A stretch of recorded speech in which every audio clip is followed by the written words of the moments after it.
Hello, I'm back with Reason Reacts. I remember, so you don't have to. And today we'll be watching the South Park. Top 11 South Park episode.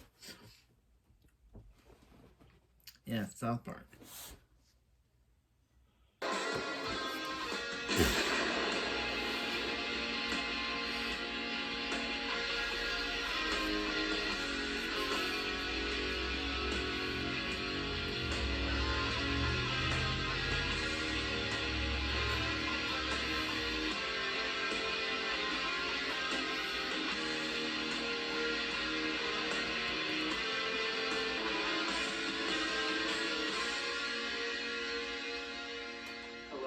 Critic, I remember, so you don't Hey, have Crick. to.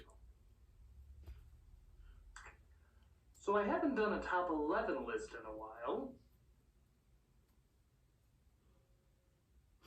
And so I thought I would do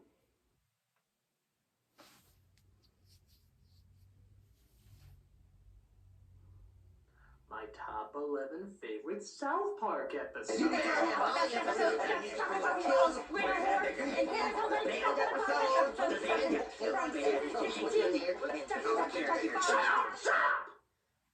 gonna tell you right now, straightforward, there's a very strong chance that I will not have your favorite South Park episode on this list. And you know what? Who can blame me? It's fucking South Park! And that's really quite an accomplishment. With most shows people love, fans can usually pick their top 15 or even 20. But with South Park, it's like top 30 or top 50. That's how many good episodes there are. And with them making their way up to their 17th season, they show no sign of getting less clever, less raunchy, and most importantly, season 27. They always know what subject to tackle, how to tackle it, and how to get the biggest laugh. But inevitably, we have to ask which ones are the best. Which ones stand out with the best jokes, best parodies, or even best messages. They're tough to sort out, but I think I figured my top 11 favorite. Why top 11? Because I like to go one step beyond. So, sit back and enjoy the top 11 best South Park episodes. What?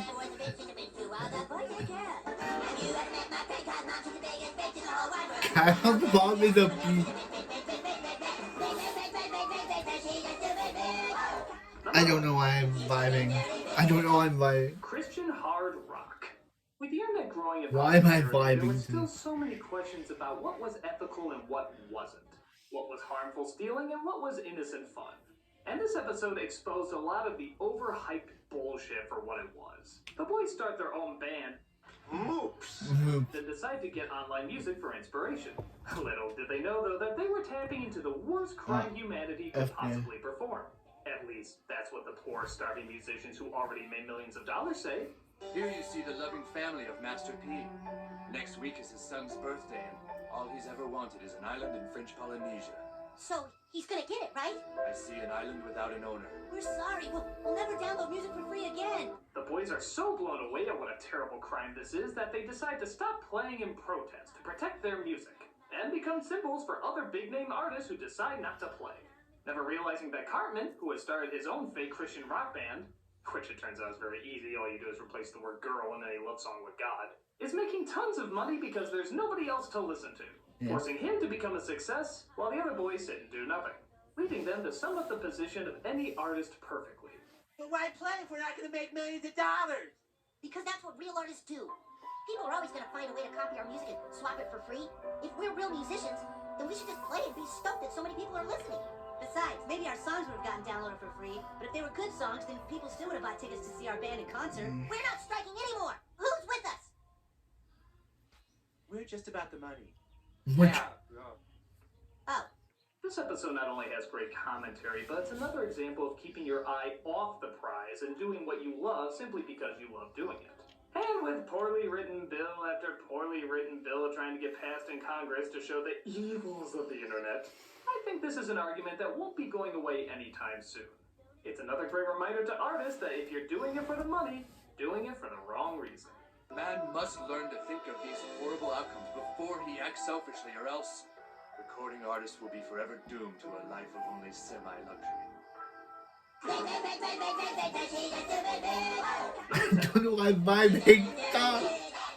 Britney's new look. Oh. The boys are shocked What? at how much attention Britney Spears is getting in the media, interrupting political debates, important news stories, and sucking every common person's attention. And the news about her is not really that interesting either. She just does something stupid that in no way affects the world, but the world, for some reason, thinks that it does. And they hunt her down, trying to explain what a pathetic blood-sucking creature she is, never realizing that they themselves are turning into the pathetic blood-sucking creatures. Even after she pushes herself to the limit, shooting herself, people still want to be in on the shit that nobody should care about. It talks about the obsession So I with want to be celebrity interested in her, society. even though she blew her head But off. South Park asks the She important should be question, dead. who the fuck cares? There's no doubt that She people should be love dead. bullshit, Why is but she this still episode alive? says, for the love of God, get She has a her head fucking blown life and off. stop Why is she thinking still how you can alive? live through others. It's like that show, TMZ.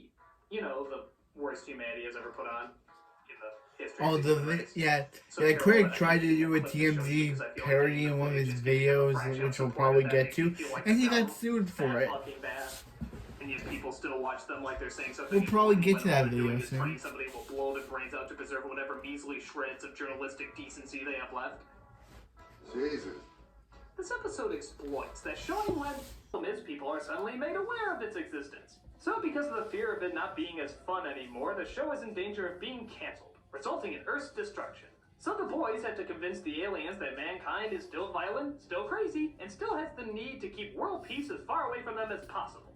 So they can be renewed for another season and the Earth doesn't have to be destroyed. They had to promote the worst of humanity in order to save the best of humanity. Not only is it a great callback to the first episode, but it's also both the most optimistic and pessimistic combination you can imagine, turning the mere act of existing into a form of business and entertainment.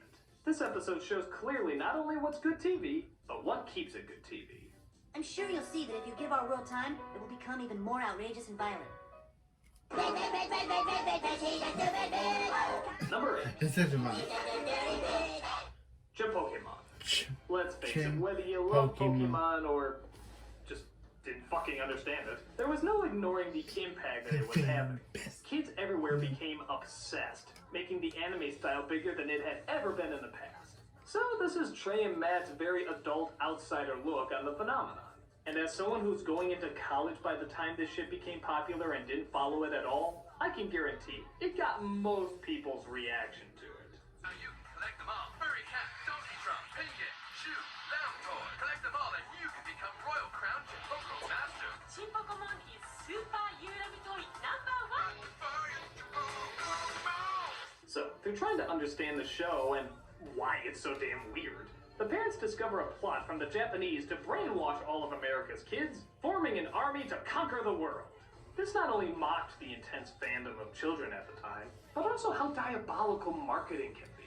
And that with the right combination of crazy-ass ideas, can form an empire of epic proportions. Even to world domination, apparently. Just look at this subtle propaganda.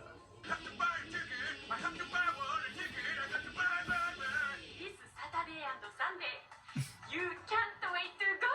It was just a You great can't what wait the to fuck go. reaction to all the adults trying to understand what their kids are watching. Pokemon, And that as much as we like to push good, intelligent programming on them, kids are always gonna like something stupid too. It's just the way of life.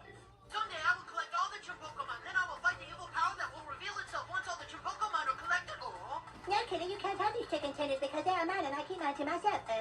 It was great seeing the oddness of children's anime shows being mocked so well, but this would of course raise the question, what about adult anime? Well, join me in number 7.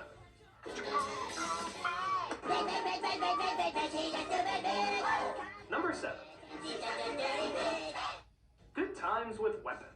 For as much as they mocked kids' anime, it's fairly obvious the writers of the show must enjoy good adult anime as well. In this episode, the boys come across a series of weapons and pretend that they're ninjas. But not just any ninjas, anime ninjas. And the best thing is, we don't see it from an outsider point of view like we do with Pokemon. We see it from the children's point of view. Everything found in traditional anime is here. The badass designs, the over-the-top storylines, even the karaoke songs with bad English dubbing. Hey, let's go, Kinkatsu. Taisetsu na mono, protect my vows. A lot of the humor comes from the fact that it's What? taking a simple story about Say kids my playing what? and turning it into a grand What? battle. So What the did I comedy just lies say? in how over the top and epic they're making their childish dilemmas. Oh. And nobody does over the top and epic like anime. It's a loving send-up with lots of laughs and a perfect satire of a very popular art form. We'd love to hang out, guys, but we have important secret work to do. Yes, the life of a ninja is complex and full of peril. It even has a funny little jab at the end about violence in the media versus sex in the media. And it wraps up all those ends really nicely. But hell, we all know that wasn't the best part. The best part was just watching them make fun of what we enjoy. But still in a loving way. What else can you say but, let's fighting love! Let's fighting love! Let's fighting love! Number 6. Make love, not Warcraft. At the height of the online role-playing game craze, South Park took a look at one of the most popular, if not the most popular RPG ever, Warcraft.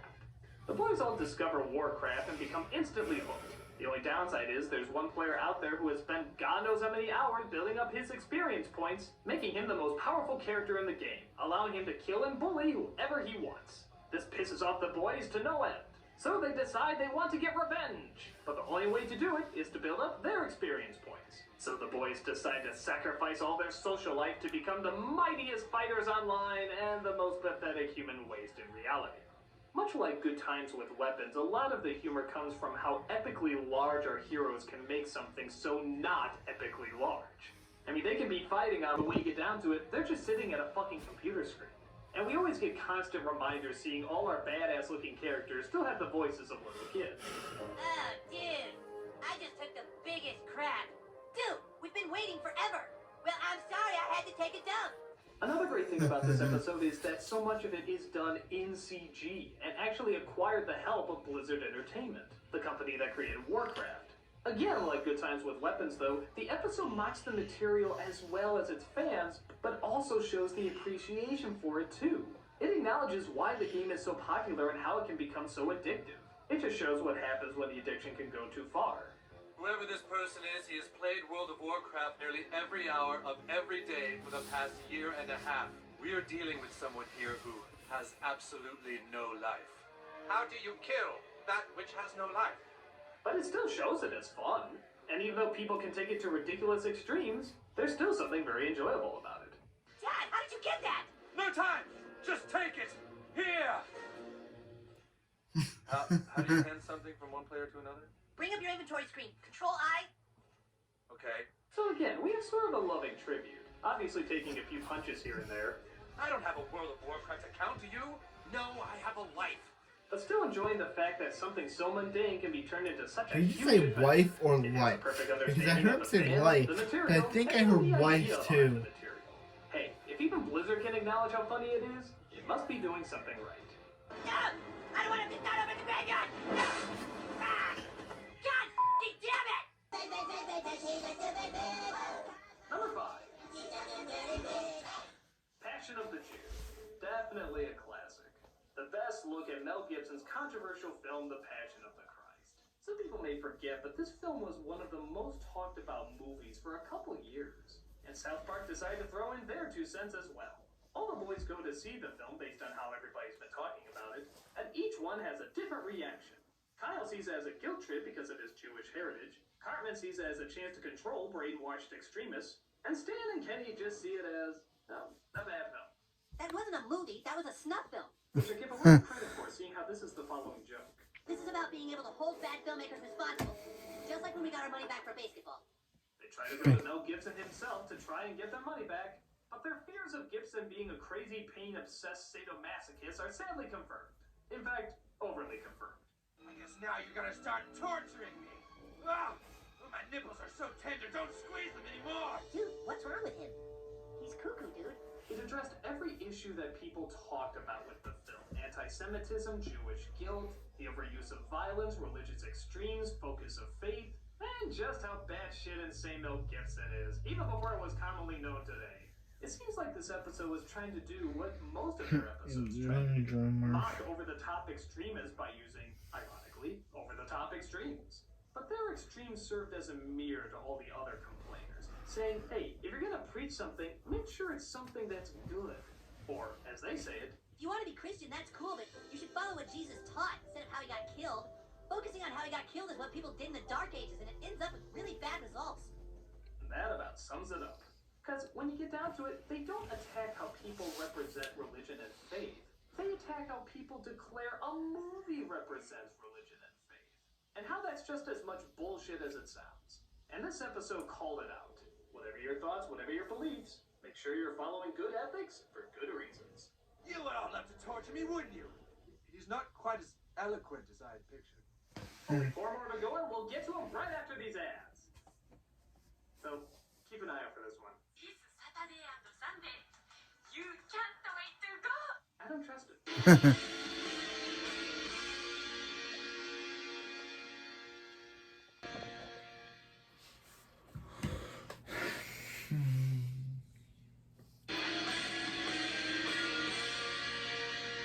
Is it wrong to count 3 episodes as one? Fuck it, I'm doing it anyway. Let's move on to number 4. Number 4. The Coon Trilogy. Yeah, even though the Coon made a few appearances before, you all know which episodes I'm talking about. The Cthulhu episodes. That's right, this is a 3-parter, with episodes Coon 2 Hindsight, Hysterion Rises, and Coon vs. Coon and Friends. They're split into 3s and for good reason. So much happens that it needs to be split into 3, but they still flow perfectly as one. The trilogy starts with Cartman as a superhero character called the Coon, being thrown out of his superhero group Coon and Friends because, well, he's Cartman and he's a pain in the ass. But as luck would have it, a BP drill goes AWOL again and accidentally unleashes Cthulhu. But don't worry, they apologize for it. We're sorry. We're sorry. Sorry. Cartman takes his chance to befriend Cthulhu and take his revenge out on his friends. While that's happening, there's epic drama going on with one of the team members, Mysterion, trying to discover his origin. There's also great appearances from characters like Captain Hindsight, Professor Chaos, and of course, Mintberry Crunch. Mintberry Crunch! Where do I begin with this episode? Not only does it satirize everything from comic books to anime to current events to fucking Chuck Jones cartoons, but it surprisingly also stands on its own as a very good story, at least from a comedic standpoint. There's good twists, mysteries, and reveals all throughout the 3 episodes, even down to which kid is playing which superhero. Even that gets a huge laugh. And sometimes, as with Mysterion, it ties into the story. The exposition at the end about one of the characters' background is so funny and so unexpected, it's impossible not to laugh your ass off. The way it can act so large when something's going on is an epic comedy marvel. It blends styles and mixes genres to create its own little epic. I know many people would probably prefer the Imagination Land saga, and yeah, that was pretty funny too, but this one seemed to have a more defined look with harsher shadows and backgrounds, and also, in my opinion, just funnier jokes and more character. Out of all the really big, action-packed episodes they've ever done, this one not only seemed the biggest, but the best put together. It had action, it had drama, it had questions, it had answers. It left everybody satisfied. The one very important question remains.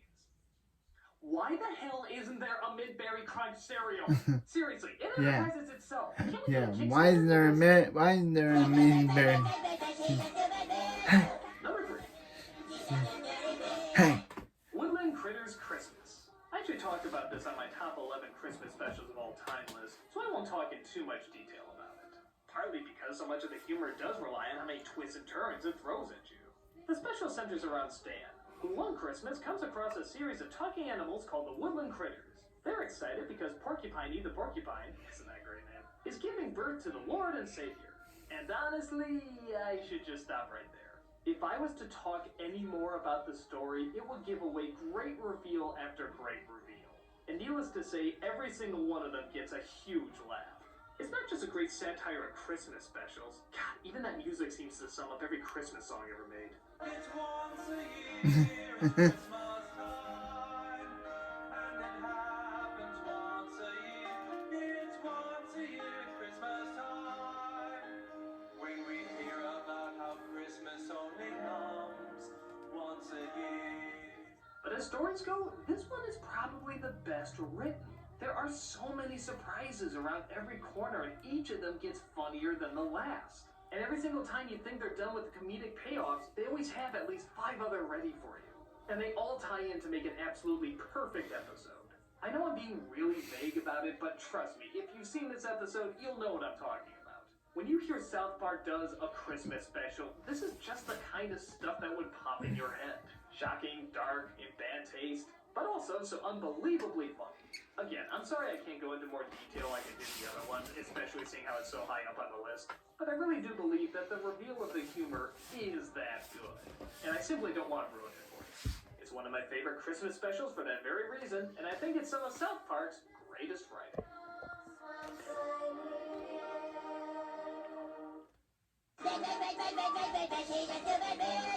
Number 2. Hey. All About Mormons. I think it's safe to say the creators of South Park have a fascination with Mormons. But given the way they explain it and make jokes about it, you can kind of see why. In this episode, a family of Mormons move into the neighborhood. At first, they're outcast because everyone thinks they're going to try and force their beliefs down their throats. As the town's preparing for a fight, the Mormons are preparing for dinner. Yeah, not only do they not want to fight back, but they constantly invite people over for dinner. And it's not for any religious agenda or anything, they're just nice. What happened?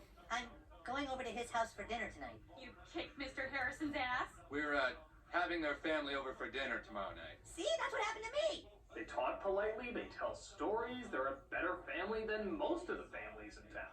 And the episode is pretty much the village's confusion of how such kind people can come from a religion that's, well, according to South Park, something like this. Jesus lived here in America? Yes, eventually my people were all killed by the other tribe of Israel. And as punishment, God turned their skin red. These are the Native Americans you know today. Dum, dum, dum, dum, dum. This episode is one of the best for 2 reasons. One, if you've ever known a Mormon, you know they are unusually nice and ethical and not angry and just pleasant. Oh, I'm sure there's some asshole Mormons out there, but I haven't met them yet. I haven't even met a person who met a Mormon who was an asshole yet. So their grasp of Mormon people is not only funny, but kind of dead on. But the second thing that makes this episode one of the best is that it still takes its shots at the Mormon religion. But that still doesn't get in the way of their message. Being that if a religion doesn't spread hate, produces good people, and hurts no one, who cares what the hell they think? In my opinion, I don't even think this needs to be called All About Mormons. It could be called All About Religion. No matter what the faith, if it seems to spread good without harming the soul, there's good in it. As much as the episode does mock the Mormon religion, it also surprisingly teaches tolerance, in its own unique South Parky way. Heck, Stan's father wants to become a Mormon because he just wants to figure out how he can be as nice and complete as that family is. And it all comes from just being pleasant. And you know what? In a show that can be so harsh and mean-spirited sometimes, it's good to know that even the creators can still see the value in just straight up being nice, even in the face of being mocked for it.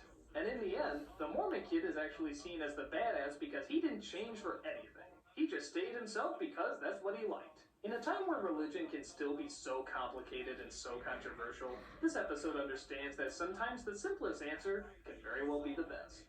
Who's up for a water balloon fight? Yeah! Water balloon fight!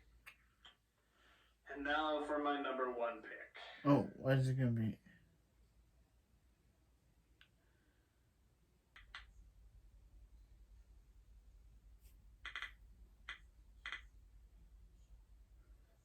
Keep an open mind. The number 1 best South Park episode is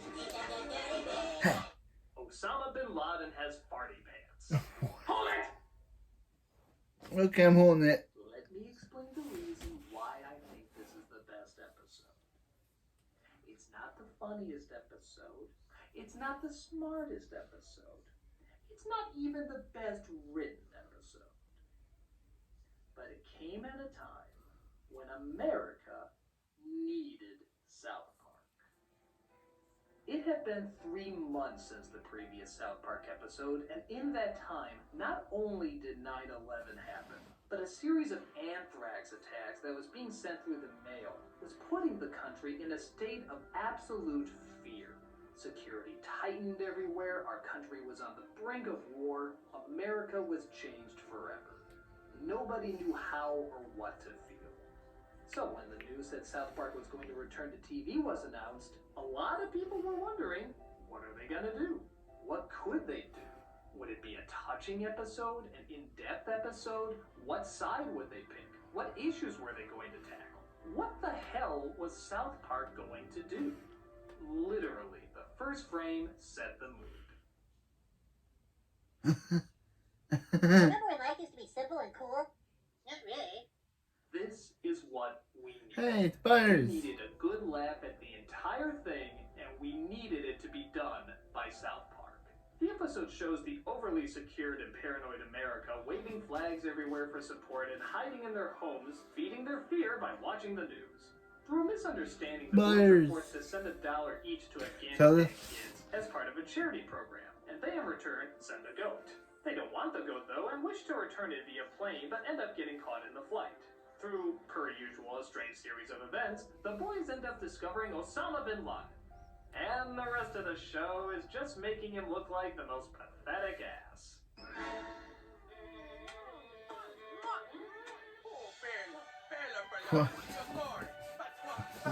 What is As over going the on? top, raunchy, silly, and cartoony as they have ever been in the past.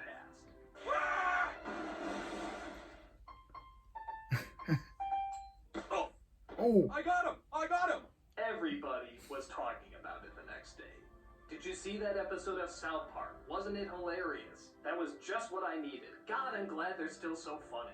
There have been jokes made about the state of our country before this episode, other satires and commentaries, but this was the one that Americans needed. Uncompromising, unapologetic, not worrying about who they offended, just trying to make people laugh.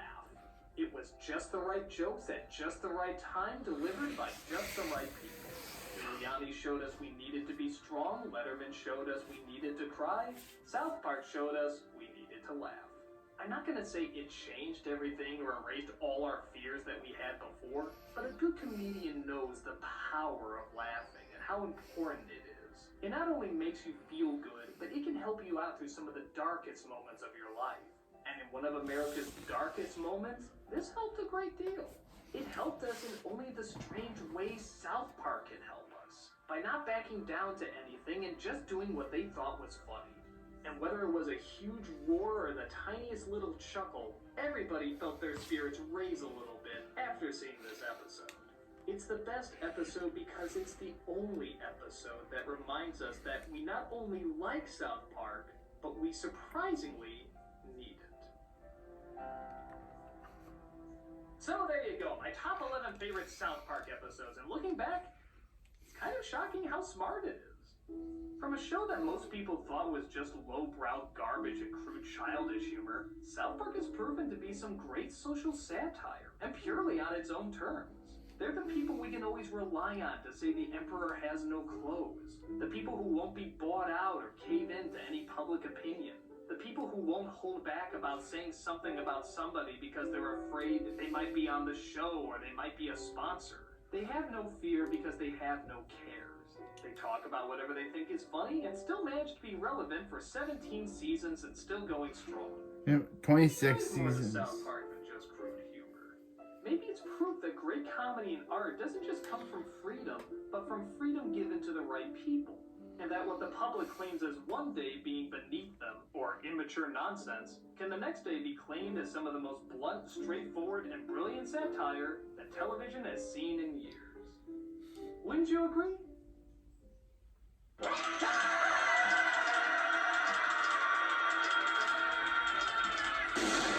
your fucking dickholes, you dirty, raping shittiness! Go outside into the sun and get laid! What? What? I'm the nostalgia critic. I remember it so you didn't have to. What?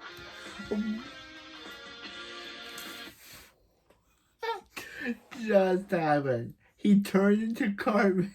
He turned into his own South Park character. Told all of his fans to go outside and get late, and then just left. Okay. This was the top 11 South Park episodes, and I just gotta say, this makes me want to watch South Park. This makes me want to watch South Park. I have never seen South Park before, besides it. And if you tell me I should go and watch South Park, should I go watch South Park? I've never seen South Park. This is my first exposure. I've heard the song. I've seen some clips, but I've never actually watched the show in general. This was my first experience to a full South Park review. I've watched timeline videos from like Lady Loves Timelines or yeah. But I've never seen South Park in general. But yeah, I'm back on Reviews and Reacts, and I remember it, so you don't have to.